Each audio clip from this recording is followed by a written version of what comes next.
lovelies, welcome or welcome back to my channel. If you're new here, my name's Maria and today's video is going to be my April wrap up. So I'm going to go through all the books that I read in April, give you my thoughts and feelings and my ratings for them and whether I would recommend that you pick them up. In April, I managed to read 9 books. Now, usually I would read a little bit more, but I was travelling quite a lot for work and also personal travel as well. So I didn't manage to get as many reads in as usual, but definitely still think 9's a really good number to get in even when it was a busy month. A bit of a mixed month in terms of ratings. There was a few anticipated releases that I ended up getting to, as well as starting a few series that I've had in my TBR for quite some time. So without further ado, let's get into the wrap up. So the first book that I managed to finish in April is Dreams of Gods and Monsters by Laini Taylor. So this is the conclusion to the Daughter of Smoke and Bone series. Basically that series overall is 5-star for me. I could definitely recommend it. To give you a bit of a synopsis on this one, we start off in book 1 with our main protagonist Karou. Now Karou is a human in Prague who is going to art school, and we find out that she's basically working with what we would associate as monsters, essentially running errands for them, and they have been her parent figures for her whole life. So there's a bit of a mystery in terms of where Karou comes from. Now within this world we do also have angels, and there has been a war going on between the angels and the monsters for quite some time, and Karou bumps into one of the angels who's called Akiva, and the story kind of goes from there. So I don't want to give too much because I think it's a really good series to go in knowing kind of minimal information. This is the conclusion to that series, so there's 3 books in the series, and yeah, absolutely 5 stars. Laini Taylor is one of those writers that kind of keeps you on the edge of your seat. You really don't know where the story's going to go. It's usually quite emotional as well. She's really talented at getting you emotionally connected to the characters. You really root for them the whole way through, and this series was no different, so I would definitely recommend the whole series. This series and the Strange the Dreamer series are 2 of my favourite series of all time, so yeah, highly recommend this one. 5 stars. So in April, I also started quite a few new series. So some, as I say, were on my shelf for some time and some were a bit newer. And one of those newer series was A Court is Cruel and Lovely by Stasia Stark. So this one, I've seen this going around Bookstagram and BookTok and things like that, and it just really intrigued me. A lot of people were saying that it was actually a really good romantasy, and it was definitely one to pick up, and I would definitely recommend this as well. I do think that it does stand up to that claim. This one follows our main protagonist Priska, who is living in the human lands. Basically in this land, when humans are born, their power is taken from them, and they will get a portion of it back when they're 25, but those who don't actually end up losing their power when they're born are called corrupt within this world. Basically the premise of this is that the king of the land says that the powers are needed for the gods to protect their borders from the merciless Fae. So there's been it's kind of like the lore that the Fae are really cruel and wicked, and the gods need this power in order to protect the humans from the Fae. Now Priska is one of the corrupt at the start, so we find out that she does have powers and she's hiding them, and basically in order to kind of save the realm and save her kingdom, she will need to pair up with a brooding mercenary who she meets along the road, and again the story kind of goes from there. So what I will say is this first book was really good. It really had me gripped. Probably nothing new in terms of the romantasy genre. It's nothing that's kind of maybe we haven't seen before, but I just think it was really well done. The romance was quite slow burn. The banter between characters was really good as well. In saying that, going into the second book, which is A Kingdom That's Cursed and Empty, this one did feel a little bit slower, and I think it just kind of suffered from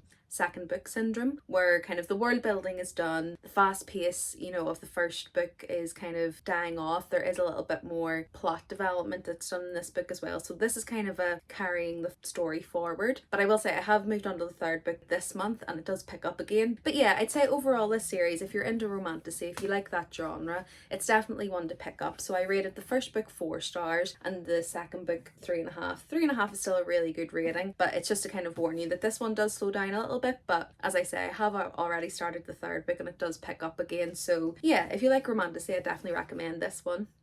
So the next series I started is This Woven Kingdom by Tahereh Mafi, and this one is one that's been on my TBR for quite some time. I was kind of waiting until it was originally supposed to be a 3-book series, but it has been announced that there will be a 4th book, so even though I was hoping to have the full series before starting it, I just couldn't hold off anymore, so I decided to start it this month. In this one we follow our main protagonist Eliza, who is basically living her life as a servant in this kingdom, but she is actually the lost heir to Jin Kingdom, and that's not a spoiler, it is in the synopsis for this first one. But yeah, she's basically living undercover, trying to go under the radar, happy to kind of live her life in that way. But as more things happen within the book, her cover is in danger and she may be discovered as things go along. But we do also have another male protagonist who is Cameron. So he's the crown prince of this kingdom, and essentially he knows that there's a darkness coming on this kingdom, and his story centers around him trying to push this darkness off. And as the story goes along, Cameron and Elise's stories are intertwined. We do get some forbidden love in here, we get clashes of kingdoms, hidden identities, and yeah, I thought this one was really good. The writing in this one was really well done. It was very lush and almost lyrical, but not so much that you kind of lose the story in between there. I think the world building was done amazingly as well. The love story in this was a little bit insta-lovey for me.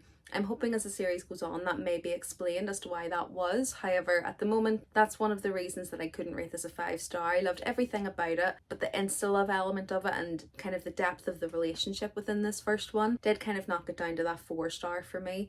But other than that, I couldn't recommend the series anymore. The second book in the series is These Infinite Threads, which I did also read this month as well. So really excited to carry on with this series. I believe the third one is called All This Twisted Glory. So it's on my TBR for May. But yeah, I think both of these books I rated 4-star. I really enjoyed the character building in there, the world building, the writing. It just kind of continued on in book 2 as well. So both were 4-star for me. It didn't lose any of that intrigue. It was quite fast paced. The second story, it's quite interesting because I think it covers the span of maybe 2 or 3 days, but it did definitely still feel like there was a lot of information we were getting in there, and the plot was moved along quite a lot within that time. So yeah, would definitely recommend these two. It is a little bit different than some of the other romantasy that I've read before. I think there was a lot of political intrigue here. Yes, there was a romance that was kind of part of the forefront of the story, but there was enough political intrigue where I think the story could stand on its own. So if you're looking for a romantasy that does have a little bit more than just the romance in there, you want something to keep you interested, would highly recommend this one. So the next series I picked up, which again has been on my TBR for quite some time, is We Hunt the Flame by Hafsa Faisal. So this one I picked up mainly because I was about to pick up A Tempest of Tea, and then decided I should actually really catch up on the backlog from Hafsa Faisal before jumping into that series. So decided to finally pick this one up. And this one, again, it's a little bit different than most of the romantasy that you will see out there. I feel like there was a lot of political intrigue in here. There was quite a lot of world building as well. And yeah, it just follows a slightly different dynamic than I've maybe seen in most of my other romantasies. But to give you a bit of a synopsis on what this one's about, we follow our main protagonist, Saphira, who lives in a land where magic has been missing for quite some time. And basically because of that, the land is starting to degrade, and she needs to basically go out on this quest to bring magic back to the kingdom. Then comes in our other male protagonist, who is Nazir, the crown prince of this kingdom, and he is sent on a similar quest, but the motivations for that are very different to that of Saphira. So basically within this storyline, their paths cross, they end up becoming reluctant allies and going on this quest together. And yeah, I would just say that this one again had beautiful writing style. It was really eloquent, I would say. It was quite flowery as well. This one did have a lot of introspection, so in terms of the storytelling, it was a lot of inner thoughts from the characters, so not as much narrative. And I listened to this via audio, so it didn't annoy me too much, but usually that would be something that would maybe take me out of the story a little bit, because it can feel a little bit mundane in that way. But for me, with the audio and with reading it, I was reading it along while I was listening to the audio. It didn't actually affect me too much, so I still did enjoy it. It's enemies to lovers. This one's definitely a slow burn. We did also have a kind of enemies to besties dynamic in there with 2 of the characters, so that was really fun to read as well. I've only read the first book in this series, really interested to jump into the second one. It did end on a cliffhanger, but I rated this one 4 stars. So the next series I started is The Stolen Heir by Holly Black. So this one I started mainly because The Prisoner's Throne came out in February, and I really wanted to get to that one, and I'd done a reread of the Folk of the Air series in March to prepare for The Prisoner's Throne coming out. So I decided to pick this one up in April just to get back into that world. So in this story we do follow 2 characters that we've seen in the Folk of the Air series. One is Seren, who was the heir to the Court of Teeth, and the other one is Oak, who is the little brother of one of the characters from the Folk in the Air series as well. Seren had actually fled to the human lands. She was living her life undercover and had thought herself forgotten until the storm hag Bogdana comes and chases her in the night, and from that she bumps into Oak, who actually saves her from the storm hag. That is how their paths cross within this one. And basically Oak has a mission and he needs to go to the Citadel to achieve that and ask Seren for her help. They kind of become reluctant allies. There is a little bit of a love story that blossoms throughout this. That's as much information as you really want before before you're going in. But yeah, this one I did enjoy it, but I would say similar to most of the Folk of the Irish series, I'd say overall that series is kind of a 3.5 to a 4 for me. I think there is a lot of really great imagery in there. Holly Black is really good at writing stories about fae with kind of the classical imagery. We kind of associate fae now with beautiful, immortal males and females, but really she delves into the folklore of the fae, so that they're wicked, they're ugly, they maybe have tails, horns, hooves, that type of thing. So I really enjoy that part of her storytelling, and I really enjoy that imagery and the immersiveness of her storytelling. This one kind of suffered a little bit from what I would say the Folk of the Air also suffers from, where there's a lot of political intrigue, but not all of it is really relevant to the plot. And this one as well was kind of a quest story, so it does say that exactly in the synopsis that that's what it is, but I do think it felt like a lot of it was unnecessary information, and I kind of felt like we should get to the point. Even though this is quite a short book, it's not really a long book, but it didn't feel like all of the information was quite relevant. So yeah, it just felt like some parts of it I wasn't really itching to pick this one back up. I did rate it a 3.5 because I did enjoy it, and I did enjoy the ending, and I will be picking up the next book this month to see where the story goes. But yeah, it was one of those ones where I was enjoying it but wasn't dying to pick it back up again, so landed on a 3.5 for this one. So the next couple of books are not fantasy romance, and I did read them to kind of break up that fantasy genre because most of my reads usually are fantasy, but I do try and pick up a few different genres throughout the month just to change up what I'm reading and to keep it kind of fresh. The first one that I will talk about is The Bell Jar by Sylvia Plath. So this one, I done a TBR generator, picks my TBR, and it brought up modern classics, so I thought this would be a good one to pick for that prompt. And this one we follow Esther Greenwood in the 1950s. She's a young woman who is maybe in her early 20s. She has just moved to New York, and she's there for the summer on an internship with a magazine, I believe, and she's trying to become a journalist. And essentially we're following her journey through New York, through those early formative years while she's at that internship. But essentially what this book follows is her demise into a depressive state. So with this one I would definitely say just some trigger warnings for topics of self-harm, suicide, depression, mental health. There were also some themes in here of racism, homophobia, and things like that. So it's definitely a book of its time. I believe it was written in and around the 60s, 70s perhaps. Definitely just a few trigger warnings to look out for there, and a few sensitive topics as well that I found while reading it. But yeah, overall I think this one, the writing was absolutely beautiful. There was quite a few passages that I came across that I just thought were structured in such a beautiful way.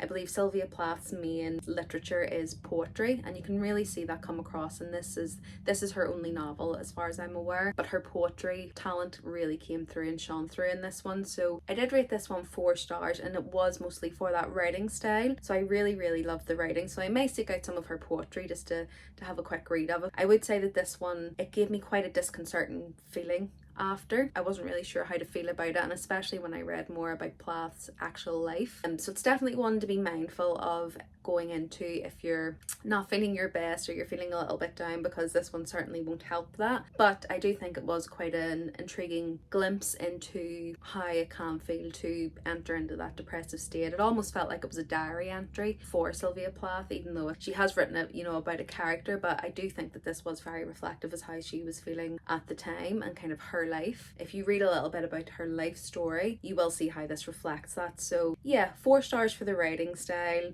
but I would say just be cautious of the story in this one. Whether you want to read it or not, just tread carefully. But yeah, 4 stars for the writing, and would recommend on that basis.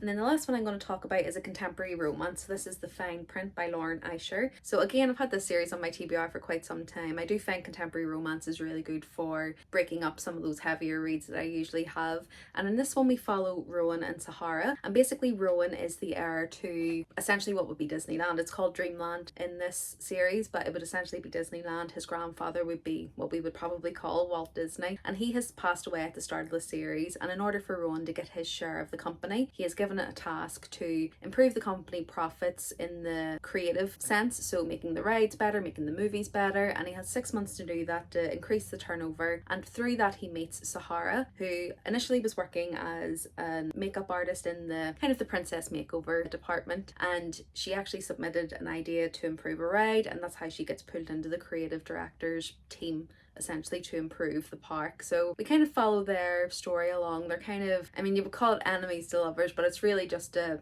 minor disagreement at the start, and then their story kind of goes on from there. But they're definitely reluctant allies. There's a little bit of almost hidden identities in here, but I won't go into that too much because it will be a spoiler. But this one was definitely fun. It was an easy read, it was a quick read, it gave me exactly what I needed at the time. I mean, with contemporary romance, unless it's absolutely outstanding, I tend to not go above kind of a 3.5 in terms of the rating, and that's just my personal preference. So this one was 3.5. Definitely recommend it. If you love contemporary romance, you probably will love this one. I thought the dynamic was pretty good, the banter was really good. I did think that the build up of the romance was great as well. So yeah, I would definitely recommend this one. 3.5 stars, but for me that's actually quite a good rating for contemporary romance. And that's it. So these are the 9 books that I read in April. If you've read any of these, I would love to know your thoughts on them as well. Put them down in the comments, or let me know what your favourite read of April was. I'm always looking for new recommendations, so give me any of your favourite reads of the year down below. If you enjoyed this video, I'd really appreciate it if you give it a like. And if you do want to see more from me, remember to subscribe. I'm hoping to post maybe 1 to 2 videos per week. It'll be book hauls, book shopping, wrap-ups, and all bookish things. Other than that, thanks for watching, and I'll see you in my next video. Bye!